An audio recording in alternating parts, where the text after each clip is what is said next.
Sirène hurlante, les policiers nantais manifestent pour se faire entendre. Manque de considération, violence de plus en plus forte. Thierry Audouin du syndicat alternatif Police CFDT nous explique les raisons de leur colère. Bonjour Thierry Audouin. Le 5 décembre dernier, lors d'une manifestation à Nantes contre la loi de sécurité globale, plusieurs policiers ont été blessés par un cocktail Molotov. L'un de vos collègues a pris feu, ce qui a suscité de nombreuses réactions.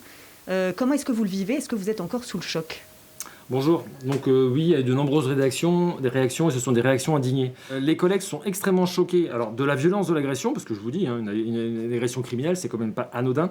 Et puis surtout, c'est d'avoir une partie des gens présents qui criaient le fait qu'ils étaient contents de voir un poulet grillé. Vous vous rendez compte? C'est dramatique. Là, il y a une perte de confiance, il y a une usure, et rien n'est fait.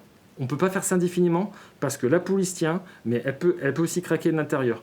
Et il ne faut pas attendre d'en arriver là pour pouvoir réagir. Donc il va falloir revoir en profondeur les choses. Les conditions de travail, ils sont pour beaucoup. Elles sont matérielles, mais elles sont aussi dans les cycles. Votre syndicat milite pour de nouveaux horaires de travail. Un cycle qui, pour faire simple, c'est 2 fois 12 heures. On l'appelle le 12h08 dans la police nationale. C'est 12 heures de nuit, 12 heures de jour. Ça permet 50% de capacité opérationnelle de plus sur le terrain. Je pense qu'à Nantes, l'insécurité dont les Nantais n'arrêtent pas, ne cessent de faire état, ne peut pas se passer de ce luxe. Suite à l'interview d'Emmanuel Macron dans Brut, qui a évoqué les contrôles aux faciès, vous êtes senti une nouvelle fois désavoué? De dire qu'il y a du contrôle aux faciès systématique, ça voudrait dire c'est l'objectif qui serait fixé par qui? Donc je vous le dis, il n'y a pas. Est-ce que tous les policiers sont irréprochables? Écoutez, on sait tous qu'il y a des enquêtes administratives et des enquêtes judiciaires qui aboutissent à des sanctions administratives et des sanctions judiciaires. Donc de fait, il y a forcément des manquements ici ou là.